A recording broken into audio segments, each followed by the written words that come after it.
यही चाहता है सदा दिल जान सी तमन्ना दीवानी रहे मर के जन्मों तलक चाहती मैं रहूं आप राजा बने मैं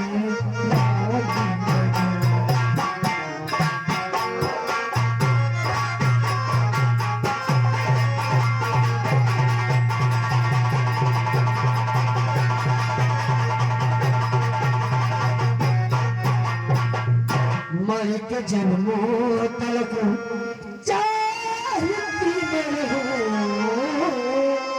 आप राजा बने मैं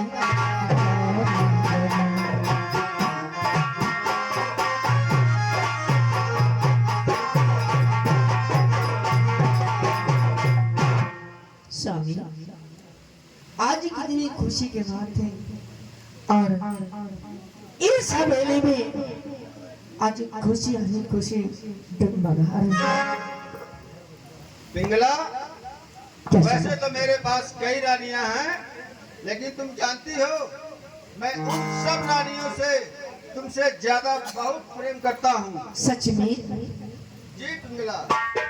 आप कितने अच्छे हो जो रानी होते हुए तो मुझे चाहते हो और मुझसे वादा करो मरते दम तक मुझे चाहते होंगे। नहीं नहीं, कभी नहीं, आपको हमेशा चाहता रहूंगा। स्वामी ओ प्यार हमारा अमरी रहेगा याद करेंगे जब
कहाँ को पे गरमा लगा रहे हो?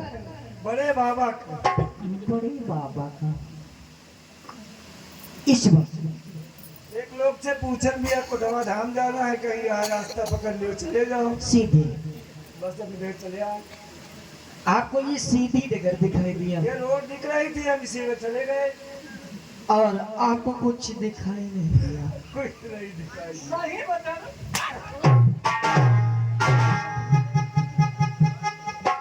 तुझे सलामती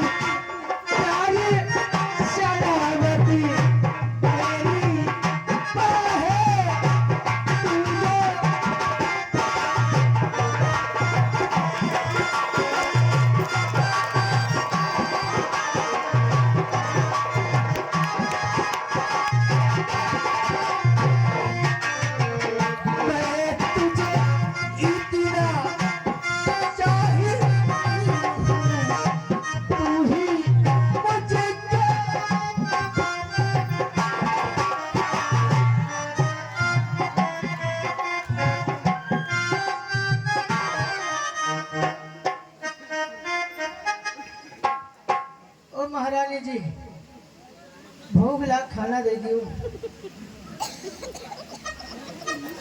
आज 2 दिन हो गए खाना घर में नहीं मिला है। खाना चाहिए। हाँ महाराज जी, मेरे घर में मारी से रहा है कि हमारे गुस्सा भाग गया।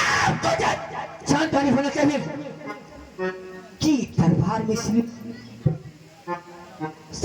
तुम्हारे राजा आ सकते हैं और यहाँ नौकरों का कभी काम नहीं।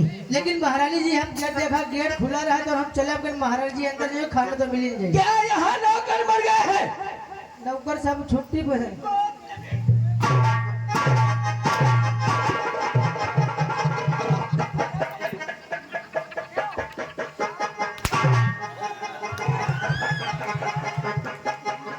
अब महाराज जी खाना मिलेगा, अब खाना मिलेगा, अब नहीं गया।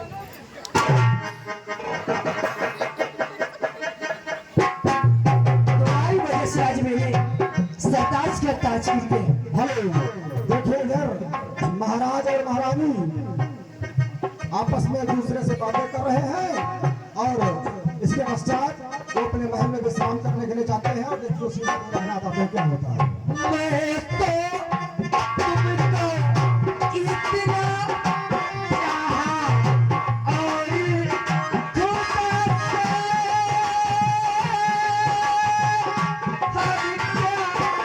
चाहे।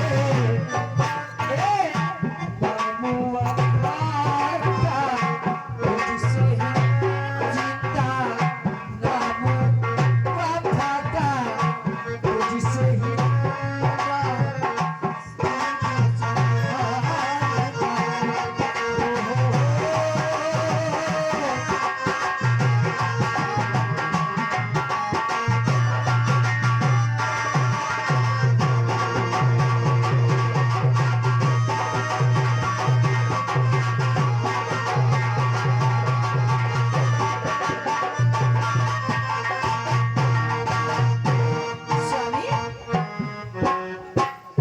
स्वामी, अब मुझे हाँ, पिंगला। अपने कच्छ में जाना चाहिए क्योंकि मेरा टाइम हो चुका है।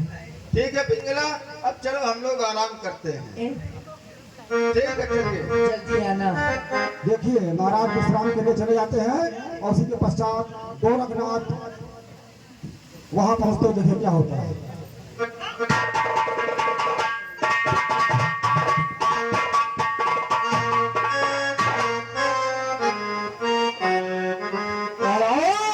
निरंजन, कल्याण हो। क्या महाराज इस समय दरबार में है? महाराज तो अपने महल में आराम कर रहे हैं। हाँ, तो जा करके कह दो कि कोई साधु भिक्षा लेने के लिए आया। तुम भिक्षा लेने के लिए आए हो? हाँ ठीक है, मैं अपने महाराज से जाके बताता ठीक है, जल्दी जाकर कहो।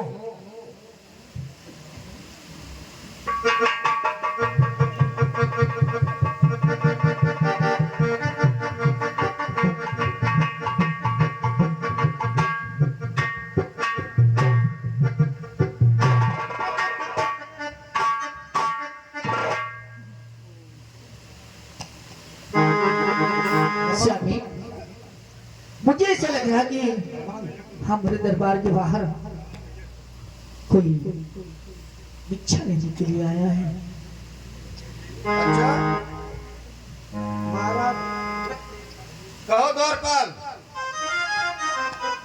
महाराज, द्वार पर कोई बाबा भिक्षा के लिए आया है और आपसे भिक्षा मांगने की बात कर रहा है।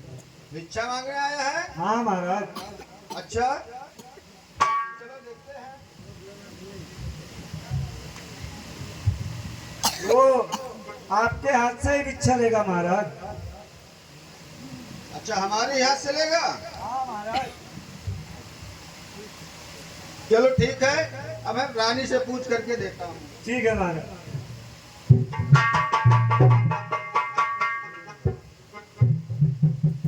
स्वामी, क्या बात है, तुम कहाँ को जा रहे हो? मैं जा रहा हूँ एक ब्राह्मण को भिक्षा देने।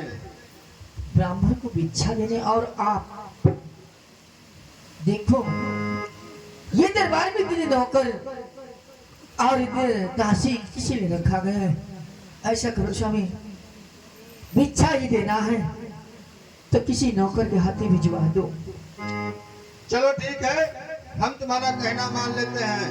द्वारपाल, जाओ उस ब्राह्मण को भिक्षा दे करके आओ। ठीक है महाराज, आपकी आज्ञा।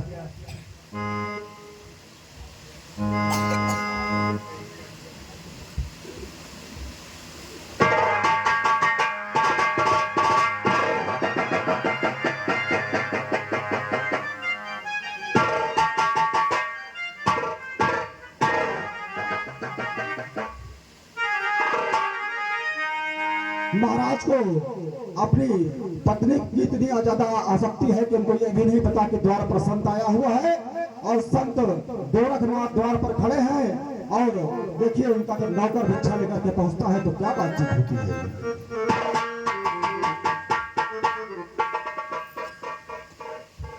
क्या हुआ, ले आए भिक्षा? हाँ महादेव सिंह भिक्षा ले आए। तो तुम क्या भिक्षा लाए? महाराज रानी के साथ आराम कर रहे हैं और बोले जाओ भिक्षा दे दो। तो ले जा अपनी भिक्षा। अरे महाराज धरधरी, तू मेरी माया को नहीं जानता है, तू मेरी माया को नहीं जानता है। अरे धरधरी, तुझे मेरे पास फाटक टकाने का समय नहीं है। जैसा मैंने सुना था तू तो वैसे भी आगे निकला भरथरी। तूने मेरी माया को पहचाना नहीं। ठीक है भरथरी, तू भिक्षा लेके नहीं आया तो कोई बात नहीं है। मैंने गुरुदेव से वादा किया था तो तुझे जरूर लेके जाऊंगा, लेकिन जाने से पहले मैं ये झोली तेरे फाटक पे टांग के जा रहा हूँ और मैं अब इसी समय अपनी माया तेरे नगर में फैलाऊंगा। फिर देखता हूँ, मैं जा रहा हूँ, फिर देखता हूँ कि तेरी रानी तुझे कितना प्यार करती है राजा भरथरी। और मैं उसी समय जा करके एक गरीब मानव का वेश धारण करके और तुम्हारी नगरी में फिर से आऊंगा और तब मैं तुमसे नौकरी की याचना करूंगा और तुम मुझे नौकरी दोगे भरथरी। उसके बाद तुम्हारी रानी मुझे देखेगी तो मुझ पर मोहित हो जाएगी। फिर देखता हूँ तेरी रानी तुझे कितना प्यार करती है। और तू जब दरबार में बैठेगा तो मैं एक मायावी मीन गिराऊंगा जिसका अजीब कारण होगा और हाँ भरथरी,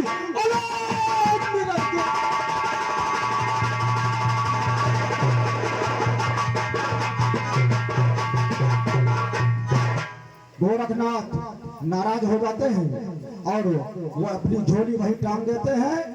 और इधर देखिए गोरखनाथ अपना वेश अस्तपाल का बना लेते हैं। अस्तपाल का वेश बनाने के पश्चात वो पहुंच जाते हैं महाराज के द्वार पर नौकरी को मांगने के लिए। और उसके पश्चात देखिए क्या बातचीत होती है द्वारपाल से जब गोरखनाथ की मुलाकात होती है। जब गोरखनाथ की मुलाकात होती है द्वारपाल से उनसे क्या बातचीत होती है, आगे का सीन देखिए आप सभी के सबकी सिया राम हमारे चलन की बेला।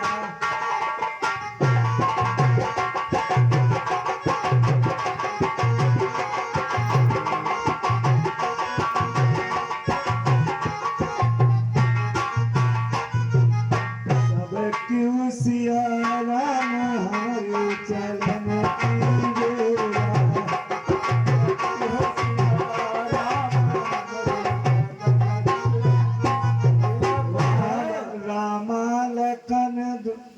कोई है भैया? बोलो भैया। भैया हम नौकरी के लिए आए हैं भैया, बहुत गरीब हैं, 3 दिन से कुछ खावा नहीं है। अरे क्या बताइए भैया, हम बता रहे हैं आपका सब कुछ बताइए भैया। और 3 दिन से हम बहुत भूखे हैं भैया। महाराज से कह के हमका नौकरी दिवा दियो कोनो तरीके से। ओ भैया ज्यादा भूखे हुए तो हम खेते में यहाँ आलू भूजे नहीं। अच्छा चरण का खाद पानी मिली तो तब मिली। नहीं भैया, क्या कहूँ, एक दिन तो तुम खवा दे हो, हाँ तुम्हारी बात सही है। लेकिन रोज रोज हमका कहा तुम खवाते हो भैया। हाँ यह बात सही अगर है। नौकरी देवा दे हो तो हमारा रोजे पेट भरा करी। हाँ कौन देश से आओ भैया? भैया हमार नाम असुपाल है। असुपाल? काबुल के रहने वाले हैं भैया। काबुल के? हाँ भैया। भैया और सुनो भैया, हाँ हम घोड़न के बहुत बड़े कारोबारी रहन, अच्छा लेकिन एक महामारी आई कि मैं सारे घोड़ा और घोड़ी मर गए और हम बहुत गरीब हो गए। ओहो तुम्हारा तो बड़ा लंबा नुकसान लगा है। हाँ भैया। तो भैया 2 दिन से पैदल आए हुए हैं? हाँ भैया। 2-4 दिन लाग गया हो जाए। का बताई भैया, रोजी रोटी का सवाल है। तो महाराज से तो क्या मुलाकात करे फिर है? हाँ काम दिवा दियो भैया। चलो ठीक है, चलो महाराज से मुलाकात। ठीक है, कहो महाराज से। चलो भाई।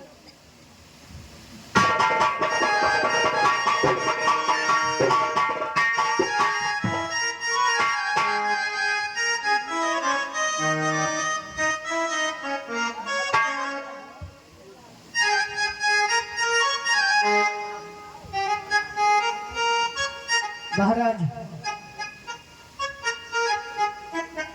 महाराज जी, महाराज जी हाँ कौन बताओ, आपसे कोई मिलने आया है। कौन है? ओ कोई व्यापारी बता रहा है वो मुसीबत का मारा हुआ है, वो नौकरी की तलाश में आपके राज्य में आया महाराज। अच्छा नौकरी की तलाश में आया? जी हाँ महाराज। चलो उसको देखते हैं। बैठिए महाराज, मैं उसको बुला लेके आ रहा हूँ। ले आओ।